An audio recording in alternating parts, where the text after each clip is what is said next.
내가 정말 이 집을 담보로 잡을 생각을 했단 말이냐? 평생 모은 돈으로 지은 집이야. 그러면 제가 이렇게 된 건 부모님 책임은 없나요? 저도 가족을 위해서 한 거라고요. 제주도에서 꿈꾸던 조용하고 평화로운 삶을 시작한 부모와 이미선 부부. 푸른 바다와 바람이 감싸는 작은 마을에서 그들은 새로운 시작을 꿈꾸며 행복한 일상을 쌓아가고 있었습니다. 그러나 그들의 평화는 오래가지 못했습니다. 어느 날 사랑스러운 아들 민재가 감추고 있던 충격적인 진실이 드러나면서 이 가족의 일상이 송두리째 뒤집히기 시작했습니다. 민재의 거짓말은 단순한 반항이 아니었습니다. 숨겨진 비밀과 배신은 부모와 이미선을 갈라놓고 그들을 끝없는 의심과 불신 속으로 밀어 넣었습니다.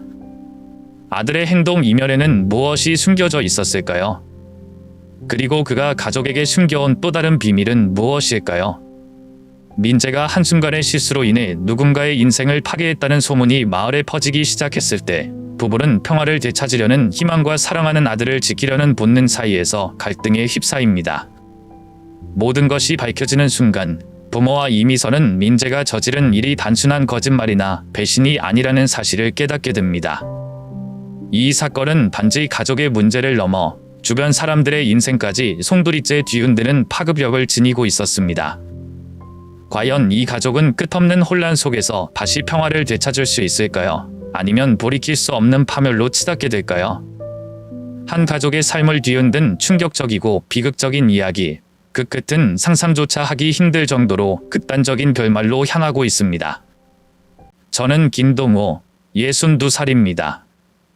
인천의 철강 공장에서 평생을 일하며 땀 흘리고 아내 이미선과 함께 아이들을 키우기 위해 쉼없이 살아왔습니다. 시간이 흐르며 몸이 예전 같지 않다는 것을 느꼈지만 항상 한 가지 꿈을 품고 살았습니다.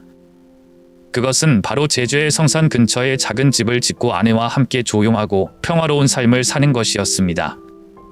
그 꿈이 이루어지기까지 참으로 긴 시간이 걸렸습니다. 인천에서의 생활은 결코 쉽지 않았습니다.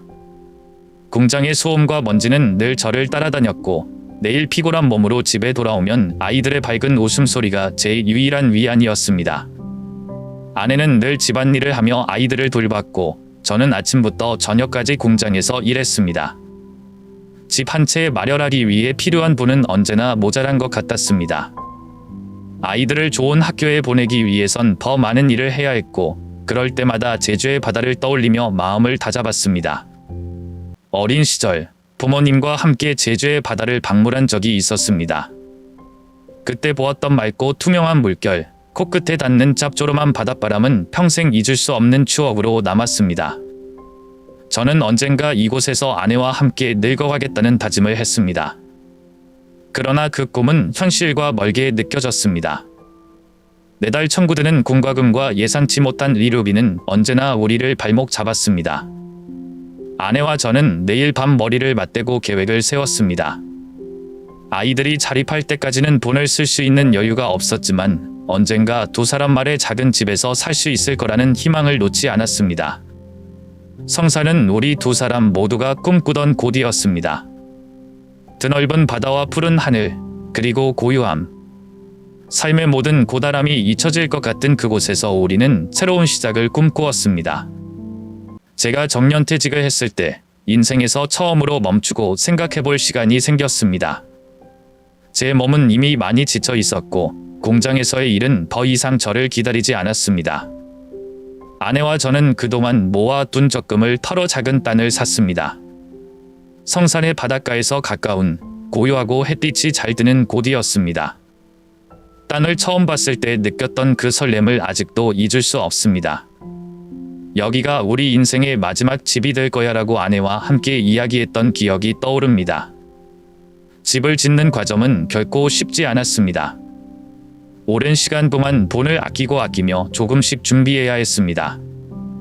작은 방 2개와 주방, 그리고 바다가 보이는 작은 마당이 있는 집을 상상하며 설계도를 그렸습니다. 아내와 함께 무엇 하나 허투루 결정하지 않으려고 노력했습니다. 벽지 색상부터 조그마한 화분 하나까지 모든 것이 우리의 손길을 거쳐야 했습니다. 집이 완성되던 날, 아내와 저는 손을 잡고 집 앞에 서서 한참 동안 바라봤습니다. 마치 꿈을 꾸는 것 같았습니다. 그날 밤, 집 아래 들어가 난생 처음 둘만의 공간에서 함께 식사를 했습니다. 창문을 열면 들려오는 바람 소리와 파도 소리가 너무나도 평화로웠습니다. 이곳에서 우리는 다시 시작할 수 있을 거라고 믿었습니다. 요즘은 아침에 눈을 뜨면 마당에 나가 바다를 바라보며 커피를 마십니다. 아내는 작은 텃밭을 가꾸며 즐거움을 찾고, 저는 집 근처를 산책하며 하루를 시작합니다. 성산의 조용한 마을에서의 생활은 매 순간이 감사함으로 가득 차 있습니다. 인천에서의 고달했던 날들이 이렇게 아름다운 결실로 이어질 줄은 몰랐습니다. 하지만 아무리 행복한 삶이라 해도 때로는 외로움을 느끼기도 합니다. 아이들이 어릴 때의 웃음소리와 가족이 모두 모였던 식탁의 풍경이 가끔 그리워집니다. 그러나 그런 생각도 잠시뿐, 아내와 함께 이곳에서 만들어가는 소박한 일상은 그 모든 그리움을 덮어줄 만큼 소중합니다. 우리는 이곳에서 진정한 평화를 찾았습니다. 아내와 제가 제주에서의 평화로운 삶을 시작한 지 얼마 되지 않아 장남인 김준석과 며느리 한수진이 종종 우리 집에 찾아오곤 했습니다. 처음에는 그들이 우리를 보러 오는 줄 알고 반가운 마음에 문을 열어주었습니다. 오랜만에 아이들과 시간을 보낼 수 있다는 생각에 아내와 저는 집안을 깨끗이 정리하고 그들을 맞이할 준비를 했습니다. 하지만 시간이 지나면서 그들이 우리를 보러 온 것이 아니라는 사실을 깨닫게 되었습니다. 그들은 제주에 올 때마다 마치 우리 집을 자신의 별장처럼 사용했습니다. 도착하자마자 짐을 풀고 거실 소파에 몸을 던지며 TV를 켜거나 휴대폰만 쳐다보았습니다. 며느리는 "어머니, 집 정말 예쁘네요" 라며 몇 마디 칭찬을 건넨 후 아이들을 데리고 방으로 들어갔습니다. 그러고는 끝이었습니다. 대화를 나누거나 우리를 도우려는 모습은 찾아볼 수 없었습니다. 그들이 올 때마다 우리 부부는 마치 숙소 직원처럼 느껴졌습니다. 아내는 부엌에서 하루 종일 요리를 하고, 저는 그들의 짐을 옮기거나 필요한 것을 사러 시장에 다녀왔습니다. 가족과 함께하는 시간은 기대할 수 없었고, 그들은 우리와 밥을 먹은 후에도 자신들만의 시간을 보내며 마치 여기에 주인이 따로 있는 듯 행동했습니다. 그들이 떠난 후에는 더 큰 문제가 남아 있었습니다. 집안 곳곳은 어질러져 있었고, 아이들이 뛰어놀며 떨어뜨린 장난감과 쓰레기는 우리 몫이 되었습니다. 아내는 허리를 숙이며 바닥을 닦고, 저는 마당의 정리를 맡았습니다. 한숨을 쉬며 집안을 정리하면서도 그래도 자식들이니 이해하자며 스스로를 위로했습니다. 하지만 마음 한구석에서는 점점 억울한 마음이 커져만 갔습니다.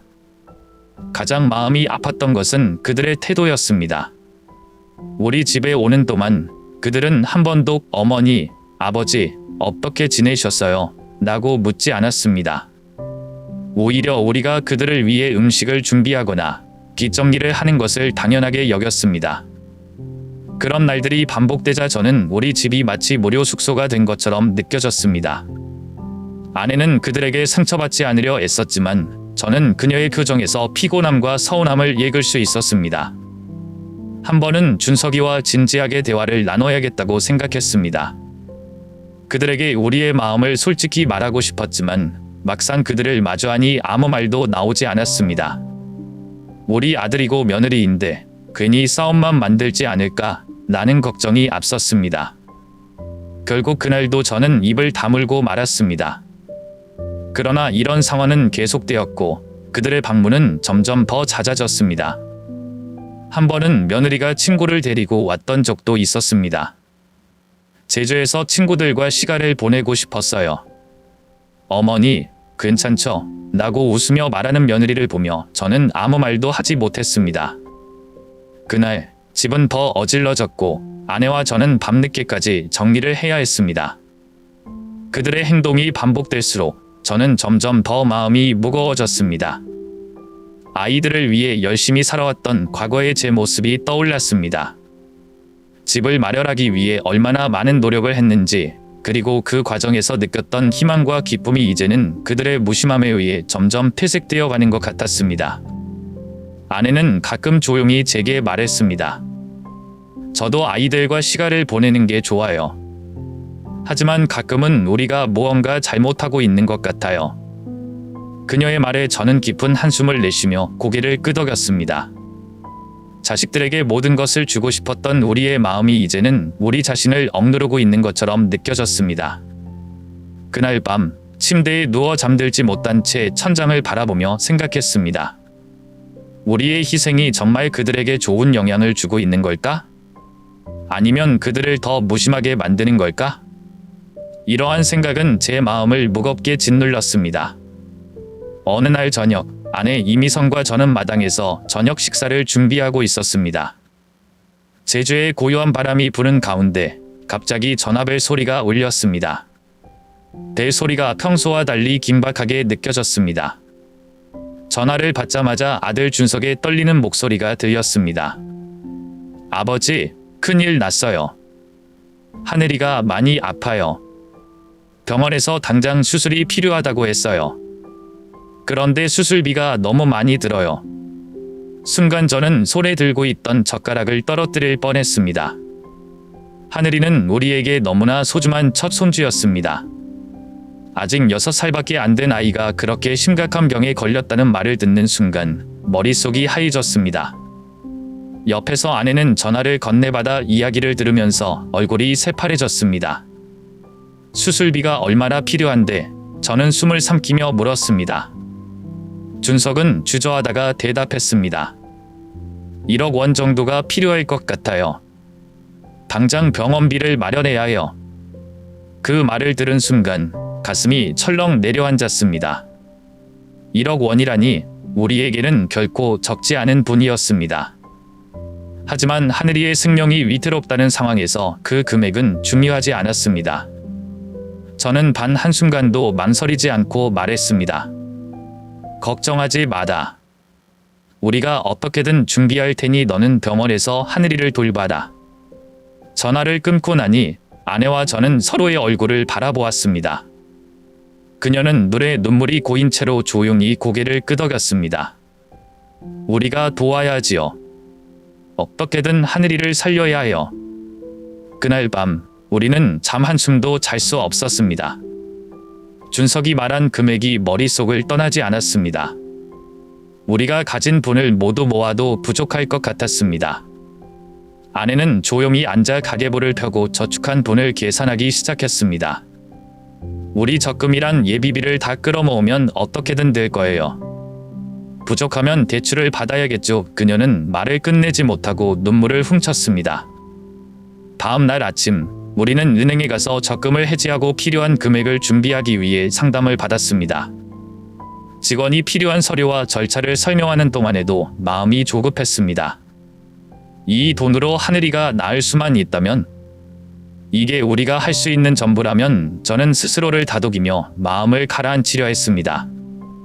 준석에게 돈을 송금한 후 우리는 그가 보낸 병원 기록과 수술 일정표를 받았습니다. 하늘이가 입원한 병원은 서울에 있었고 우리 부부는 당장 서울로 갈 준비를 했습니다. 손주를 직접 보고 그의 상태를 확인하고 싶은 마음이 간절했습니다. 하지만 병원 측에서는 면회가 어렵다고 했습니다. 대신 아들은 계속해서 상황을 전해주겠다고 했습니다. 며칠이 지나도 하늘이의 상태에 대한 새로운 소식은 없었습니다. 준석은 바쁘다는 이유로 자주 연락하지 않았고 우리는 매일 불안한 마음으로 전화를 기다렸습니다. 아내는 하늘이가 괜찮을까요? 라며 초조한 표정으로 저를 쳐다보곤 했습니다. 저는 그녀의 손을 꼭 잡으며 말했습니다. 준석이한테 맡겨. 우리가 믿어야지. 하지만 제 마음속에서도 의심과 걱정이 점점 커지고 있었습니다. 그러던 중 아내가 문득 말했습니다. 준석이 말이 뭔가 이상한 것 같지 않아요? 병원 기록은 보냈다지만 왜 직접적인 사진이나 상태를 안 보여줄까요? 저는 그녀의 말을 듣고 잠시 멍해졌습니다. 한 번도 그런 생각을 해본 적이 없었지만 그녀의 말에는 일리가 있었습니다. 혹시 아내는 말을 끝맺지 못하고 고개를 저었습니다. 그 후로도 며칠간 우리는 하늘이의 상태에 대한 소식을 기다리며 초조한 시간을 보냈습니다. 매 순간이 길게 느껴졌고 그 불안은 점점 더 커져갔습니다. 준석의 말에 어딘가 석연치 않은 부분이 있다는 생각이 들었지만 손주의 건강을 걱정하는 마음이 더 커서 깊이 묻지 못했습니다. 그날 아내와 저는 준석이 요청한 본을 마련한 후에도 마음이 놓이지 않았습니다.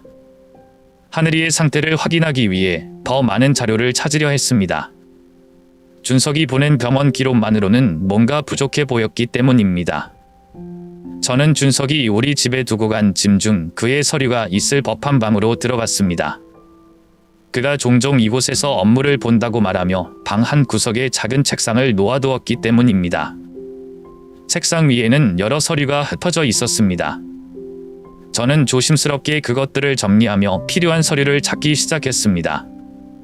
서랍을 열자 도톰한 서류철 하나가 눈에 띄었습니다. 처음에는 평범한 문서처럼 보였지만 서류를 한 장씩 넘겨보던 저는 숨이 멎을 것 같았습니다. 서류에는 사업계획서와 함께 손실 내역, 그리고 그의 이름으로 된 대출 기록이 상세히 적혀 있었습니다. 준석의 사업이 이미 심각한 적자 상태에 있다는 사실이 명확히 드러났습니다.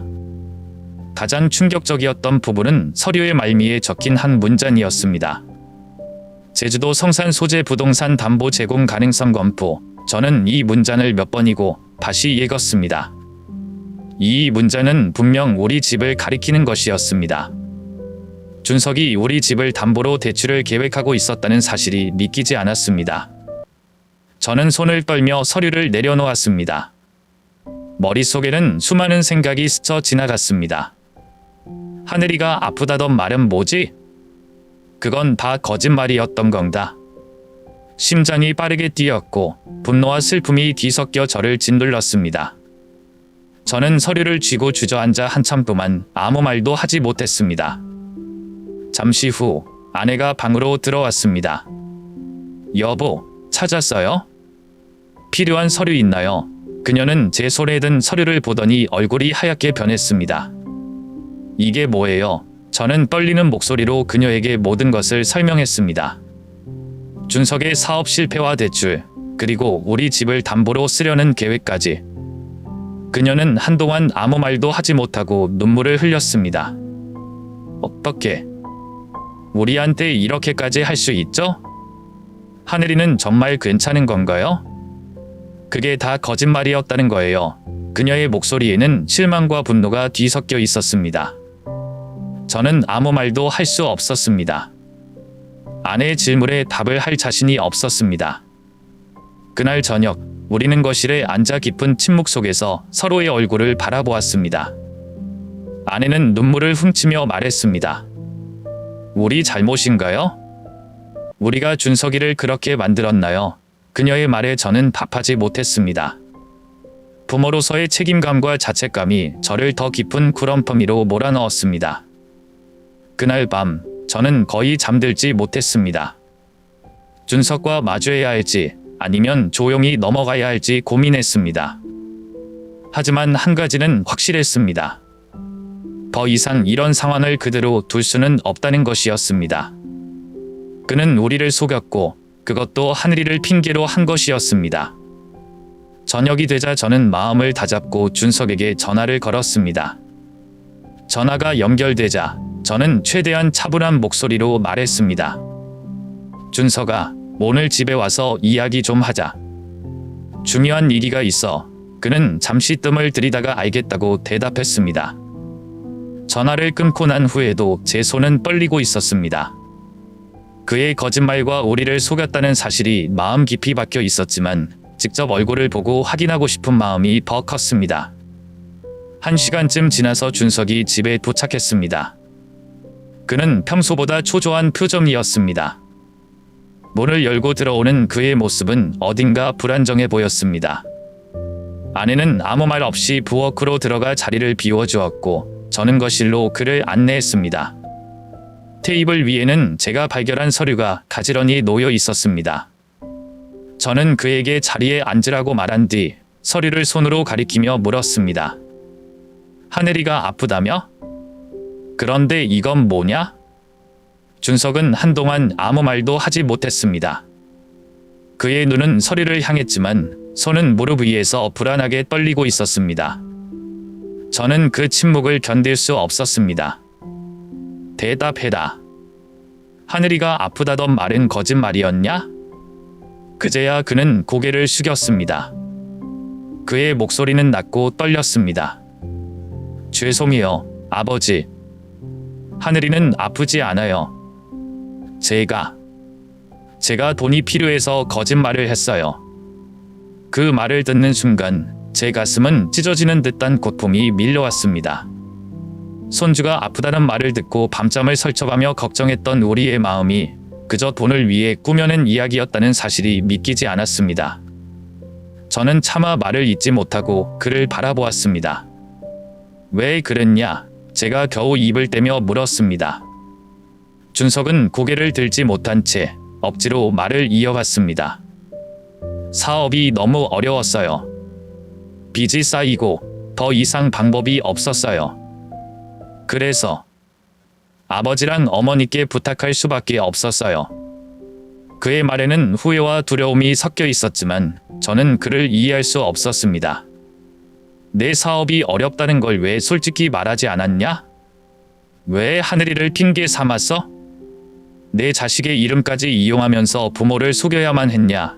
제 목소리는 떨렸고 분노와 슬픔이 뒤섞여 있었습니다. 준석은 한참 동안 대답하지 못했습니다. 그저 고개를 숙이고 손으로 얼굴을 감쌌습니다.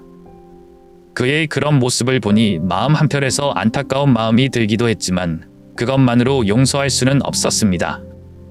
우리가 너를 도와주지 않을 거라고 생각했냐?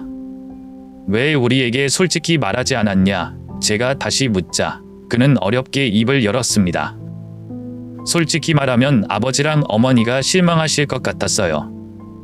제가 실패했다고 인정하는 게 너무 두려웠어요. 그의 말이 끝나자 거실은 깊은 침묵에 빠졌습니다. 저는 그의 말을 이해하려 노력했지만 그가 저지른 일의 무게는 너무 컸습니다. 아내는 멀리서 우리의 대화를 듣고 있었는지 조용히 거실로 들어왔습니다.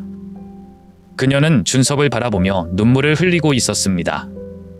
준석아, 우리가 너를 얼마나 믿었는지 아니? 내가 사업을 하겠다고 했을 때도 내가 잘할 거라고 믿고 지원했어. 그런데 내가 우리를 이렇게 속이다니. 너무 마음이 아프구나. 아내의 목소리는 떨리고 있었지만 그 안에는 깊은 실망이 담겨 있었습니다. 준석은 결국 눈물을 흘리며 정말 죄송합니다 라고 말했지만 그 말이 우리 마음의 상처를 덮을 수는 없었습니다. 저는 깊은 한숨을 내쉬며 그에게 단호하게 말했습니다. 다시 이런 일이 생기면 그땐 용서하지 않을 거다. 그리고 지금 이 순간부터 내가 해야 할 일은 이 모든 문제를 스스로 해결하는 거야. 우리는 더 이상 내 실수를 감싸줄 수 없다. 더 이상 참을 수 없었습니다. 숨을 깊이 들이마셨지만 분노는 가라앉지 않았습니다. 준석을 향해 터져 나오는 목소리는 저도 제어할 수 없었습니다. 준석아, 내가 정말 이 집을 담보로 잡을 생각을 했단 말이냐? 이 집이 어떤 집인지 알기나 하냐? 이건 아버지와 어머니가 평생 땀 흘리고 절약하며 모은 돈으로 겨우 지은 집이야. 그걸 내 실수 때문에 날려버릴 생각을 했단 말이냐? 제 말에 준석은 아무 대답도 하지 않았습니다. 그는 고개를 숙인 채 입을 굳게 다물고 있었습니다. 그의 침묵은 오히려 제 화를 더 불러일으켰습니다. 내가 어릴 때 아버지가 얼마나 고생하며 일했는지 알기나 해? 공장에서 몇 시간씩 일하고 돌아오면 손이 떨릴 정도로 힘들었어. 내 어머니도 너희 키우느라 쉬는 날 한 번 없이 일했어. 그런데 내가 그런 부모의 노력을 이렇게 한순간에 무너뜨릴 수 있다고 생각한 거냐? 제 목소리는 점점 커졌고 저도 모르게 주먹을 꽉 쥐고 있었습니다. 아내는 옆에서 조용히 눈물을 닦으며 저를 말리지도 않았습니다. 그녀 역시 준석의 행동에 큰 충격을 받은 듯 했습니다. 왜 대답을 안 하냐? 내가 정말 이런 일을 했다는 게 믿기지 않는다.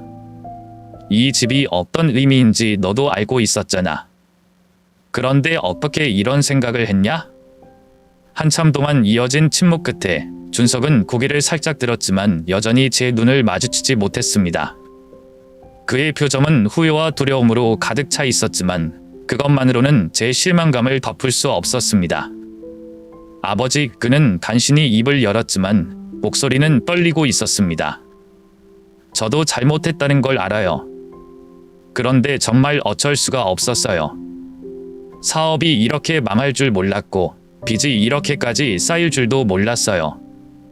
그의 말을 듣는 순간 저는 다시 한번 크게 숨을 내쉬었습니다. 그래, 사업이 힘들 수도 있고 잘못될 수도 있어. 그런데 왜 솔직히 말하지 않았냐? 왜 부모를 속이고 우리 집까지 담보로 잡으려고 했냐? 내가 이렇게까지 해야 할 이유가 있었냐? 그는 아무 말도 하지 않았습니다. 그의 입술이 살짝 떨리는 것을 보며 저는 더 이상 그가 제 아들이라는 생각이 들지 않았습니다. 어릴 적 항상 자랑스럽게 웃으며 아빠, 저도 아빠처럼 열심히 일할 거예요 라고 말하던 그 모습이 떠올랐습니다. 그 아이는 이제 제 앞에 있는 이 사람과 전혀 다른 사람이었습니다. 준서가, 아버지가 너를 얼마나 믿었는지 아니? 너를 믿고 지원해줬고 너의 선택을 응원했어.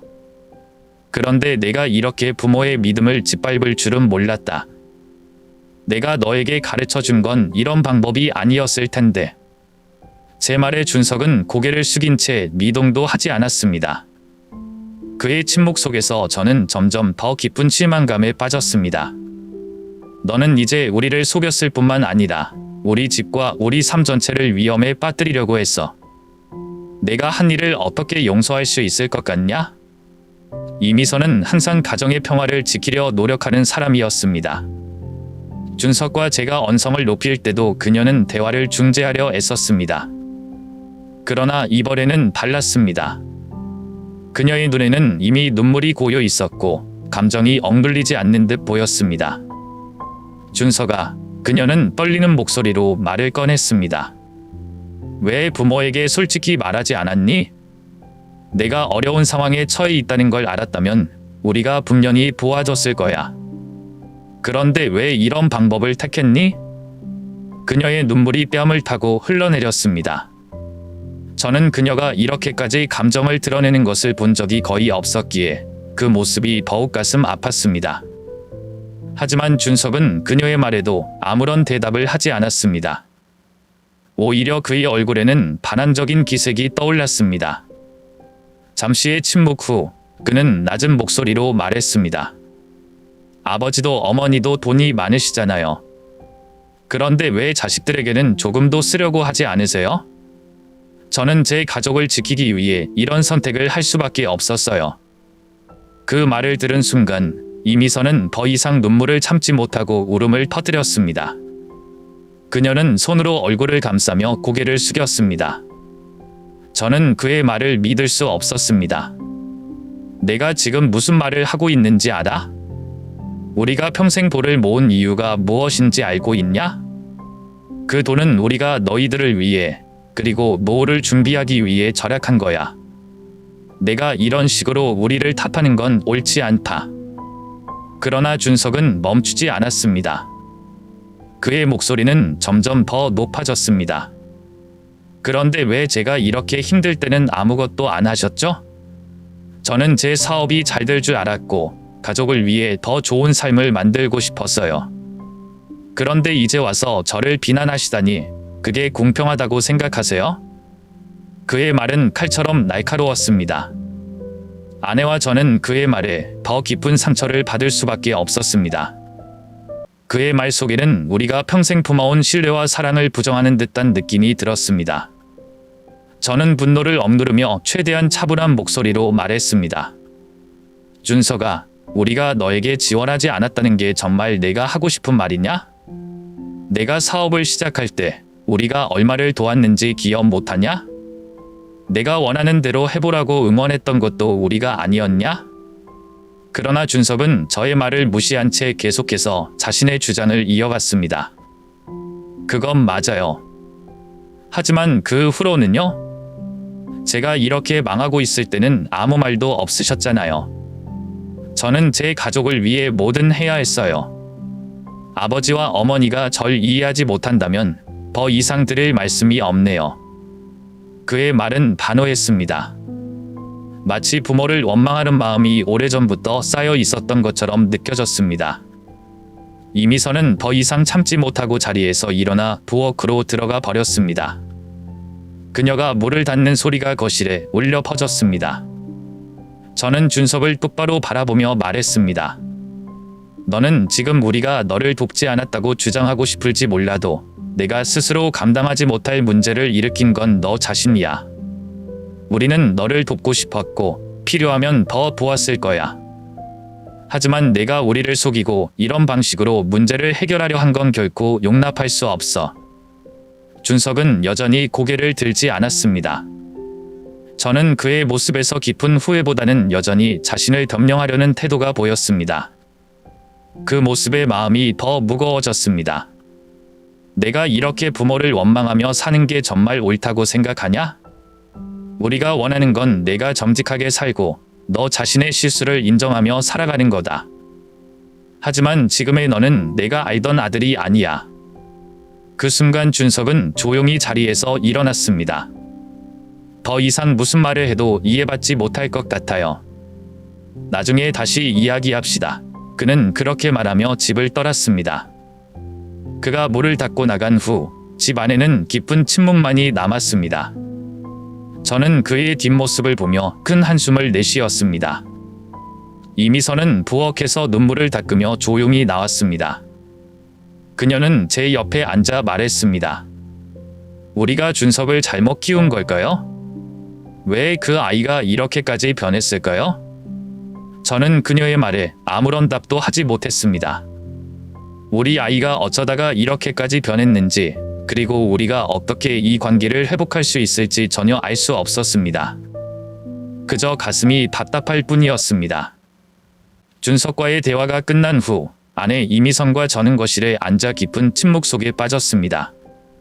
아들의 변명과 원망, 그리고 부모를 속였던 행동들이 머릿속에서 떠나지 않았습니다. 우리는 한때 준석을 얼마나 믿고 자랑스러워했는지 떠올리며 마음이 무거워졌습니다. 하지만 이제는 그 믿음을 다시 세우는 것보다 우리 자신을 지키는 것이 더 중요하다는 결론에 도달했습니다. 이대로 놔두면 준석이는 계속 우리를 이용하려고 할 거야. 제가 조용히 말했습니다. 아내는 제 말에 천천히 고개를 끄덕였습니다. 맞아요. 우리가 지금 결단을 내리지 않으면 그 아이를 더 망치게 될 거예요. 그날 밤 우리는 준석이 다시는 우리 집을 함부로 다룰 수 없도록 조치를 취하기로 결심했습니다. 우선 저는 다음 날 아침 일찍 변호사 사무실에 전화를 걸었습니다. 우리가 평생을 바쳐 마련한 이 집을 지키기 위해 법적인 보호를 받아야 한다는 생각이 들었습니다. 변호사와의 상담은 생각보다 빨리 진행되었습니다. 저는 그에게 준석이 우리 집을 담보로 잡으려고 했던 사실과 그로 인해 우리가 느꼈던 배신감과 불안감을 솔직히 털어놓았습니다. 변호사는 조심스럽게 서류를 검토한 후 우리 집을 담보나 매매 대상에서 제외할 수 있는 법적 조치를 제안했습니다. 이제부터는 이 집과 관련된 모든 거래나 결정은 두 분의 명확한 동의 없이는 불가능하도록 설정할 수 있습니다. 또한 사전에 모든 상황을 차단하기 위해 필요한 서류를 작성하겠습니다. 변호사의 설명에 저는 안도감을 느꼈습니다. 부탁드립니다. 우리 집은 우리 가족에게 가장 중요한 안식처입니다. 그걸 절대 잃고 싶지 않습니다.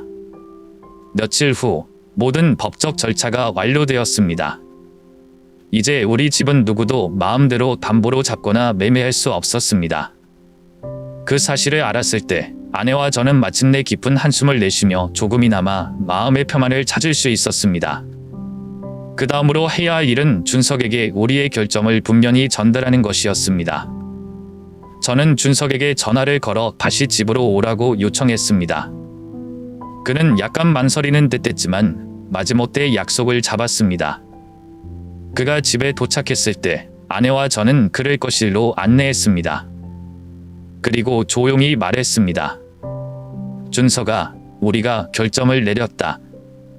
이제부터는 이 집을 절대로 내 마음대로 할 수 없게 만들었다. 제 말에 준석은 순간 멍한 표정을 지으며 저를 바라보았습니다. 무슨 말씀이세요? 그는 믿을 수 없다는 듯이 물었습니다.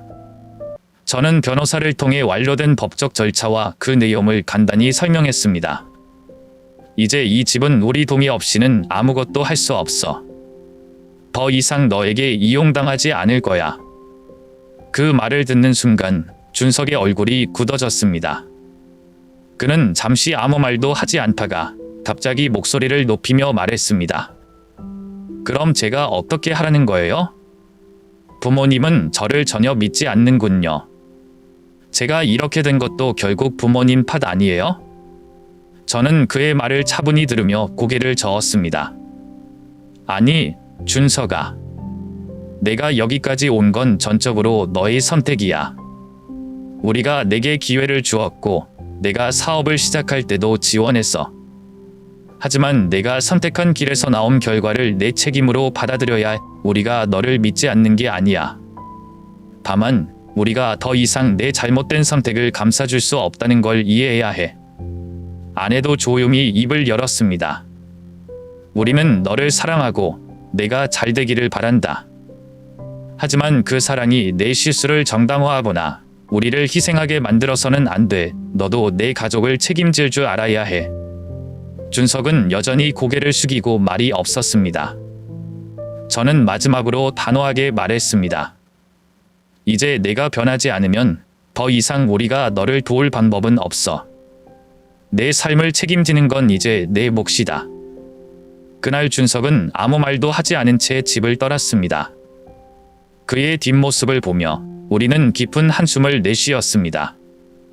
아내는 제 손을 잡으며 조용히 말했습니다. 이게 맞는 결정이겠죠? 저는 그녀의 손을 꼭 잡으며 대답했습니다.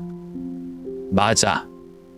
우리가 지금 이렇게 해야 준석이도 스스로 깨닫고 변화할 수 있을 거야. 그날 이후 우리 집은 더 이상 불안의 대상이 아니었습니다. 하지만 마음속 깊은 곳에서는 여전히 준석이 언젠가 이 모든 것을 깨닫고 다시 가족으로 돌아오기를 바라는 마음이 자리 잡고 있었습니다. 준석과의 마지막 대화 이후 그의 연락은 끊겼습니다. 몇 달이 지나도 전화 한 통, 메시지 하나조차 오지 않았습니다. 아내 이미선은 매일 아침 식탁에 앉아 멍하니 창밖을 바라보곤 했습니다. 그녀의 시선은 늘 집 앞 대문을 향해 있었고 지나가는 사람들의 발소리에 잠시 고개를 들곤 했습니다. 준석이가 올까요? 아내는 하루에도 몇 번씩 같은 질문을 했습니다. 저는 대답 대신 조용히 그녀의 손을 잡아줄 뿐이었습니다. 그녀의 얼굴에는 깊은 상처와 슬픔이 드리워져 있었습니다. 그녀는 종종 과거를 떠올리며 이야기를 꺼내곤 했습니다. 준석이가 어릴 때는 얼마나 착했는지 몰라요.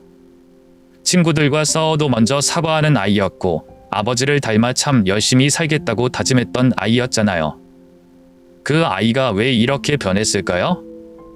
저는 그런 이야기를 들을 때마다 무거운 한숨이 나왔습니다. 저 역시 같은 생각을 했습니다.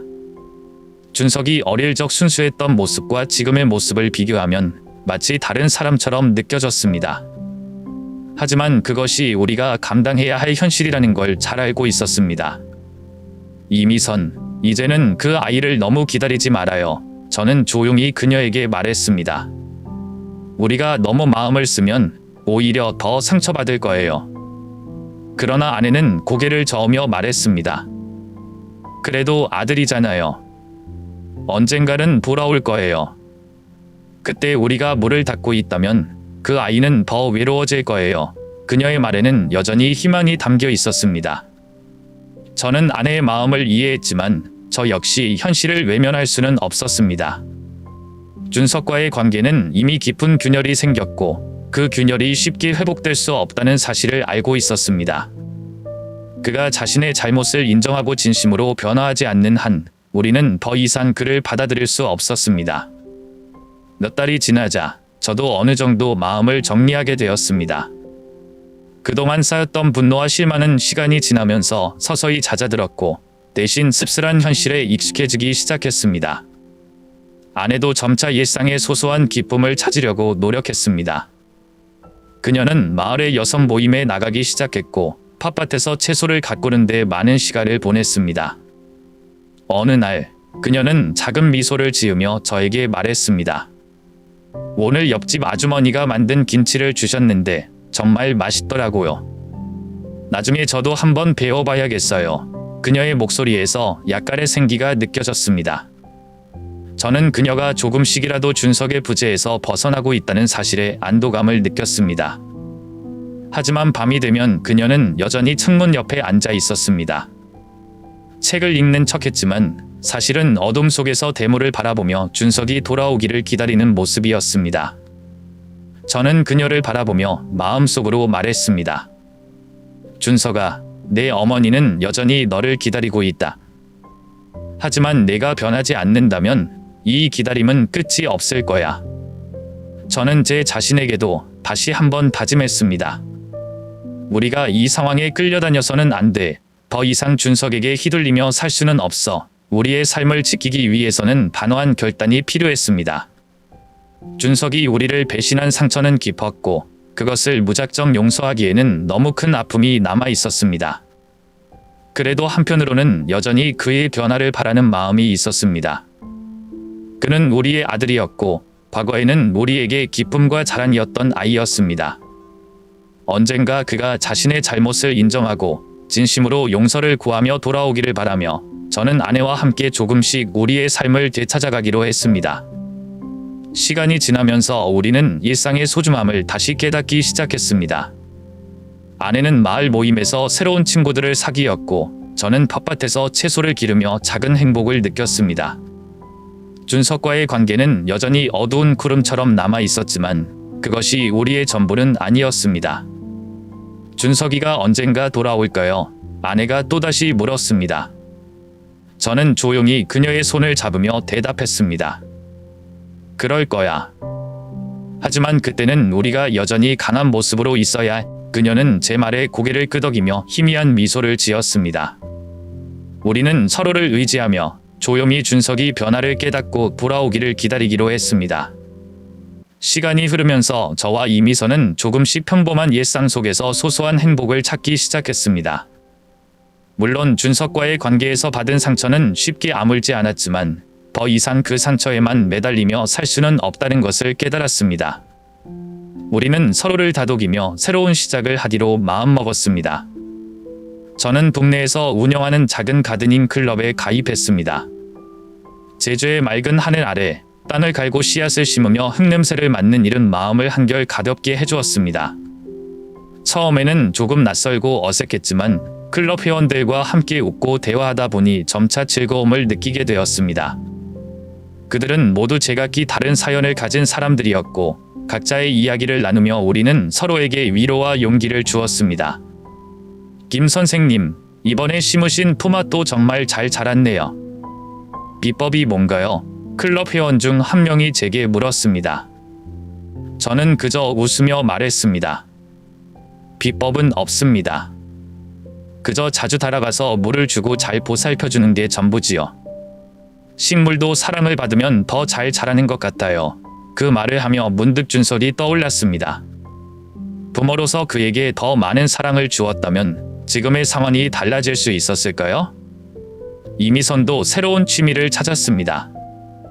그녀는 마을에서 운영하는 베이킹 클래스를 수강하며 빵과 쿠키를 굽는 법을 배우기 시작했습니다.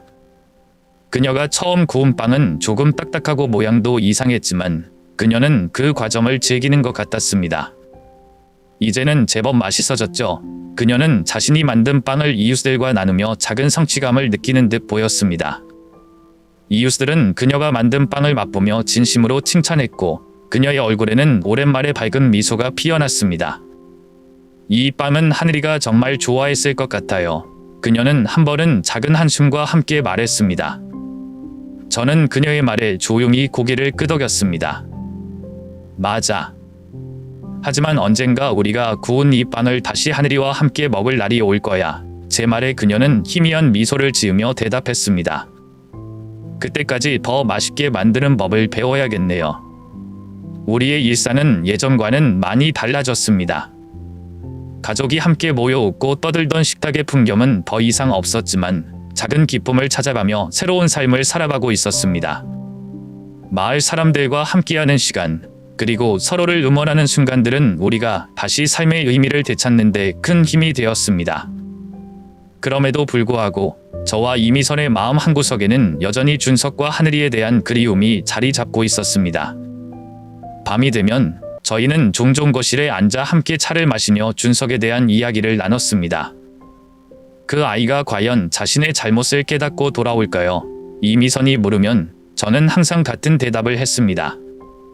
시간이 걸리겠지만 분명히 그럴 거야. 언젠가는 가족의 소중함을 알게 될 거야. 저는 한 가지 희망을 품고 있었습니다. 준석이 자신의 삶을 바로잡고 우리가 그에게 주었던 사랑과 신뢰를 다시 이해할 수 있는 날이 오기를 바랐습니다. 물론 그것이 언제가 될지 알 수는 없었지만 기다리는 것조차도 우리의 삶의 일부가 되어가고 있었습니다. 한 번은 클럽에서 만난 친구가 제게 물었습니다. 김 선생님, 요즘은 행복하세요? 저는 잠시 고민하다가 웃으며 대답했습니다. 완전한 행복은 아니지만 그래도 괜찮습니다. 하루하루 살아가면서 작은 것들에 감사하는 법을 배우고 있으니까요.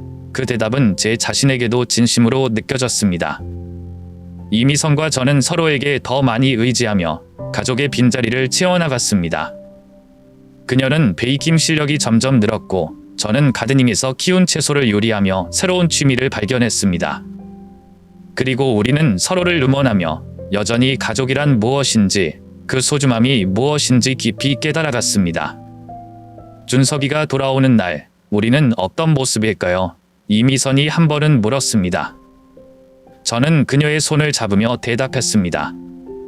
우리 모습 그대로면 돼. 내가 빵을 굽고 내가 정원을 가꾸는 모습. 우리가 이렇게 서로를 위해 살아가는 모습이야말로 가장 좋은 모습 아닐까? 그녀는 제 말에 웃으며 고개를 끄덕였습니다. 우리는 여전히 준석이 돌아오기를 기다리고 있습니다. 하지만 그 기다림은 이제 절망이나 슬픔이 아니라 조용한 희망과 우리의 일상을 지탱하는 원동력이 되었습니다. 우리가 함께 살아가며 만들어가는 작은 기쁨들이 언젠가 가족 모두가 다시 모이는 그날을 위한 준비라고 믿고 있습니다.